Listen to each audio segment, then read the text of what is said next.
guys, and welcome back to my channel. So I am back with another video, and it is the last video I am posting here on my channel. It is the last video of 2016, and I figured, you know what better way to wrap up my channel for 2016 than to do a final review, update, year in review of my foundation hunt series. If this is the first video of mine you are watching, I have created a series here on my channel where I test out different foundations and give you guys like my review on how they look.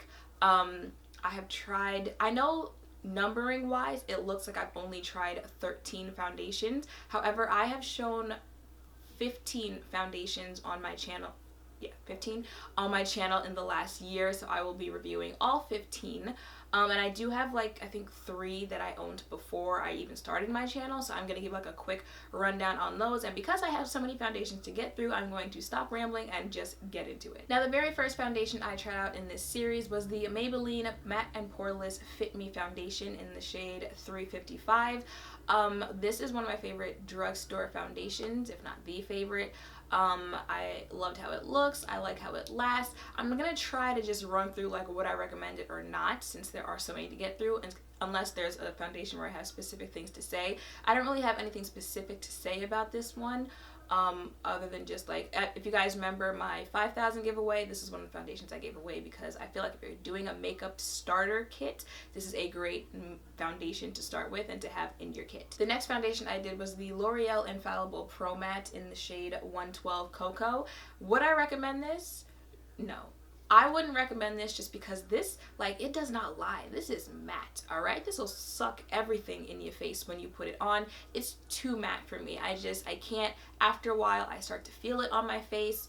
And I feel like it gives off a kind of cakey, dead corpse matte look. Like, that's how matte this thing is on your face, and then you have to go put other products on top of it. So for that's why I would not recommend this foundation. However, there are people, you know, like they want that matteness, or their skin is that oily that they have to use something as matte. But after a matte primer, a matte foundation, a setting spray, a setting powder, with this on your face, for me, I can't do it, so that's why I wouldn't recommend this foundation. The next foundation I tried was the Covergirl Ready Set Gorgeous in the shade 320, and would I recommend this? Absolutely. I feel like I didn't give this foundation enough love. I feel like it's one of those products that you don't show enough love to until you use it again.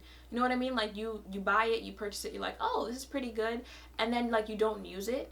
And then when you use it again, you're like, oh, this is really good. Why haven't I been using it? That's what this foundation is for me.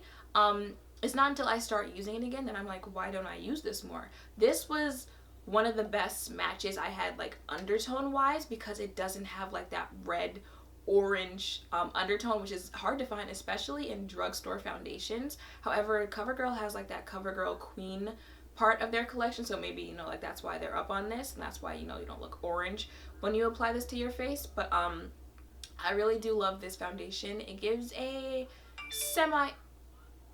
semi-matte finish to your face. I love the color match. Yeah, I would really recommend this. I will definitely use this more in 2017. So the next foundation I did on my channel, I do not have to show you guys because I wasn't keeping that. For those of you who are longtime subscribers, you might remember it is the Tarte, Tarte Double Duty, what do you call it? The Tarte Double Duty Beauty Empowered Hybrid Gel Foundation in the shade Deep Sand. Deep where? That's all I want to know. If you guys remember, that deep was like Beyonce deep on my skin tone. I do not have it. I didn't return it because I told you guys like my mom wanted it, and I don't even think she kept it. I think she might have ended up returning it herself. But yeah, obviously the color match was a no-go, and if I can remember correctly, I think like it oxidized badly too. No. That was the first foundation that I had shown during this foundation hunt series where I was like, it's a no-go. Would I recommend it? No. So the next foundation I did was the Lancome Tint Idole Ultra Wear Makeup Stick, and that's in the shade, what shade are you in? Does not say it. That's in the shade 500 weight. I don't know, I can't see, but you know, all the videos I did have what shade it is in the title. But that is this foundation stick right here. Would I recommend this foundation stick? Yes, I would. I haven't tried the liquid, but I really did like the foundation stick. The only reason I ended up switching to the next foundation that I did was because this foundation in the sun, like in the heat, was just a no-go on my skin. I have sensitive skin, and it was just no. I think you guys might have seen on Snap I showed like that heat rash that I got on, it was just no. But other than that, I would recommend this foundation. Like I said, I didn't try the liquid, so I don't know if it has all of the things that the liquid does, but I know like the liquid is like a matte-y finish. So was this foundation stick. The undertone wasn't that bad. It had a little bit of that warm undertone to it. However, sometimes a warm undertone is good. It just depends on the foundation altogether. But yeah, I like this foundation. The next foundation I showed on my channel, if you've watched my beauty favorites for the year video that I just posted a couple days before this one, you saw it in that video. It is the NARS Velvet Matte Skin Tint in Dark 1 Polynesia. Absolutely love this foundation. The only thing I don't like about this foundation is because it does have that SPF 30 sunscreen in it, it does have flash when you take pictures, especially at night, which is when you know you would have flash on. That is the only thing I do not like about this foundation. Other than that, it is matte. What I mentioned in the beauty yearly favorites video is that I love this foundation for mixing with other foundations. You know, if a foundation is to this, to that, you know, you need to lighten it up, you need to darken it up, whatever. I absolutely love mixing this with other foundations. I have not found a foundation I mixed it with yet that I didn't like it, and I've fixed it. I've matched it with other foundations that aren't even like the same texture, like a stick foundation, cream, whatever, and I just love it with all of those foundations. Yeah, it's just that SPF thing that I don't really, you know, mess with this, but other than that, would I recommend it? Absolutely. Now, the next foundation that was a part of this series was the Clinique Beyond Perfecting Foundation 2-in-1 Foundation Concealer, whatever, and that was, I believe, in the shade 28 Clove. I do not have it to show you because it went back to the store. I liked that foundation. However, I just could not get past the undertone of that foundation. It gave like that red orange undertone, and I tried it in I think 1 or 2 videos, like with the full face and other products on top, like trying to cool it down with other cool undertone products. It just was not working. Like, you could still see the red in that foundation, and it was getting to me, so I ended up returning it to the store, especially since the second to next foundation that I did was coming out at the time, and I was like, you know, it's like the same price, so just get my money back and go purchase that foundation. But yeah, I couldn't get past the undertone, so it had to go back to the store. It is a 2-in-1 foundation and concealer, but it was not like a, you know, full coverage, thick on your face. You could feel it, so I liked that about it. I just couldn't get past the undertone. If you can, you know, go ahead, check it out, but I recommend it. No. So the next foundation I did on my channel, once again, I do not have to show you. Even if I did have it to show you, I wouldn't show you because would I recommend it? Oh, hell no! Nah. No. Say it with me now. No. No, no, no, no. No, I would not. That is the Josie Maran Vibrancy Argan Oil foundation fluid in the shade Magical RG80. That one was the first of that kind that I did in the foundation head series, where it wasn't the full bottle, it was like a sample that Sephora was giving away, like a decent size, you know, deluxe sample.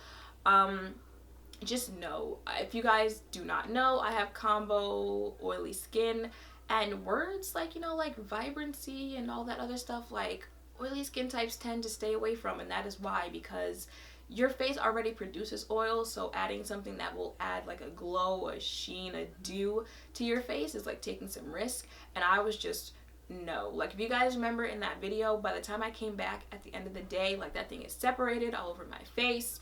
It was just, no. Would I recommend it? No. Bruh. So the next foundation that I did was the Anastasia Beverly Hills Stick Foundation. This is the shade Espresso. Would I recommend this foundation? Yes. And I know I said yes a little weird, but I did like this foundation when I tried it. I mentioned that I wanted to try Cocoa, a different shade. I didn't get around to purchasing the other shade because I really don't reach for this that much. I don't know why. It's not like the Covergirl where it's like when I do reach for it again, I'm like, oh my god, I fall in love with you all over again. I just don't reach for it. I don't know why. I liked the formula when I applied it. You know, I liked the foundation. I just don't know why I don't reach for it. Maybe because I found like other ones that I like so much that I don't really check this out. However, I think this is like $20. So would I recommend trying it? Yes. Am I going to try using it more in the future? Probably. I don't know. I don't reach for it a lot. Don't know why. So the next foundation I did was the Milani Conceal and Perfect 2-in-1 Foundation and Concealer in the shade 14 Golden Toffee. Would I recommend this? No.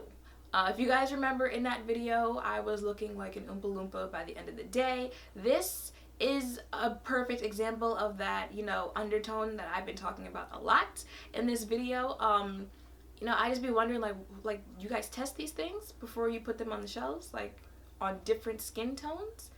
Like who okayed this? Because that undertone was something fierce with that orange. I just could not. I didn't really like the formula itself. It was a little heavy. I just felt like if you applied, you know, if you kept applying this on your face, it would get cakey. It was no, just no. Now the next foundation I showed on my channel was the Becca Ultimate Coverage Complexion Cream in the shade Mahogany. You think I would know that off the top of my head because of how much I have used it since then. Would I recommend this foundation? Abso-freaking-lutely. I have used it in almost damn near every video that I have posted ever since I did the foundation hunt on this foundation.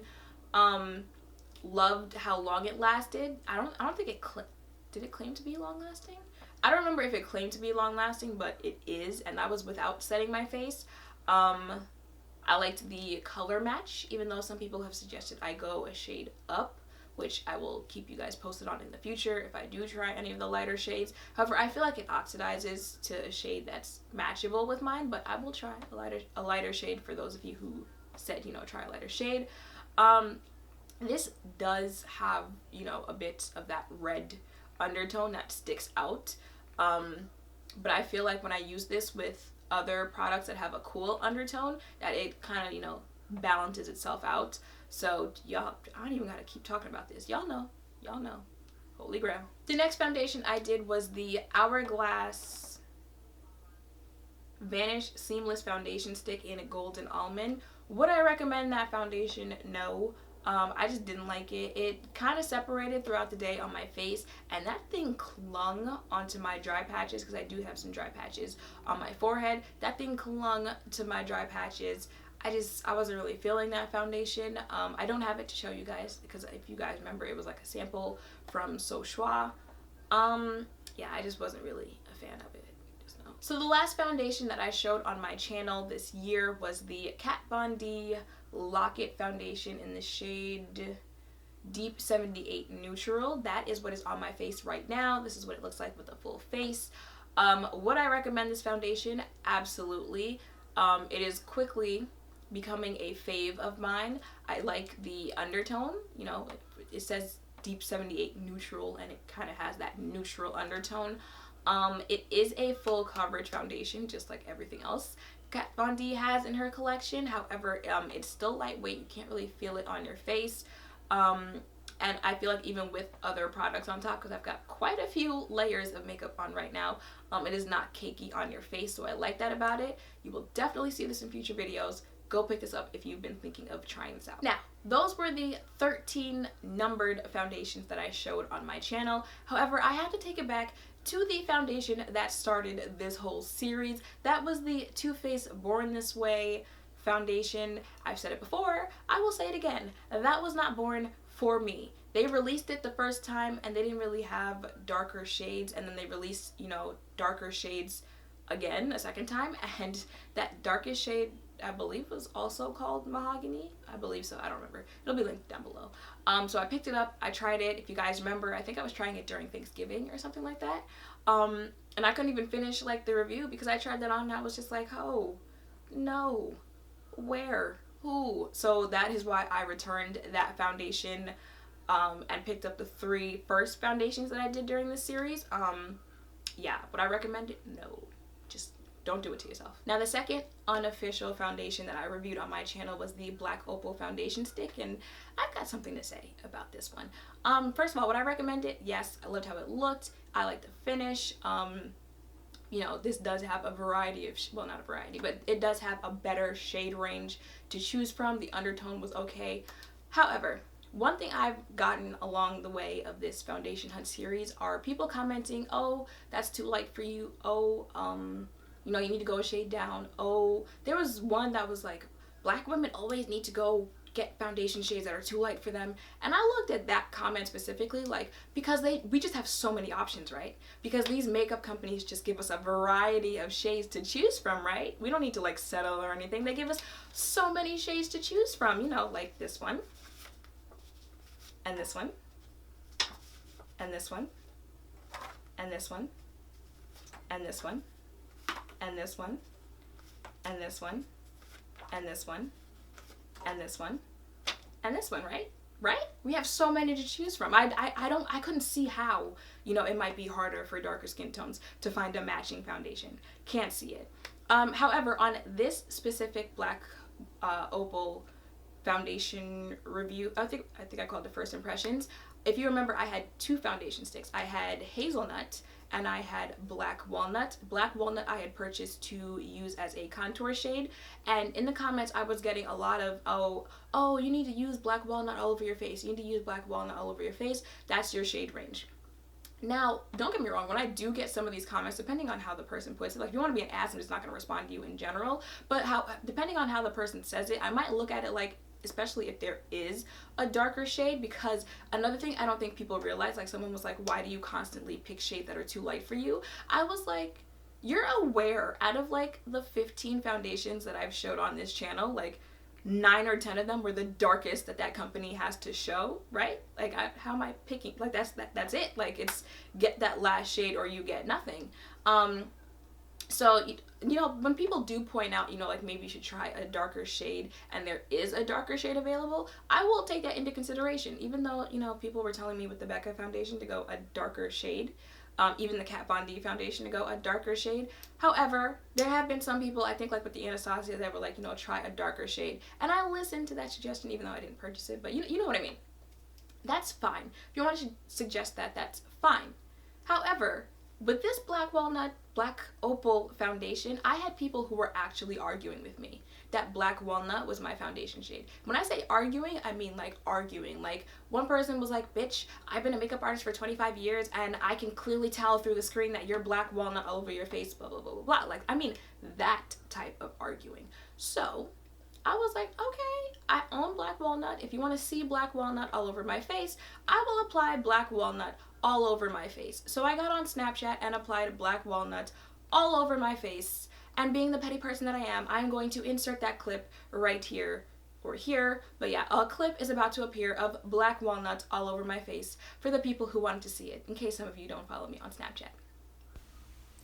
Yeah, people are really arguing with me that Black Walnut is my foundation shade. Like, they're really trying to argue this with me, that this is...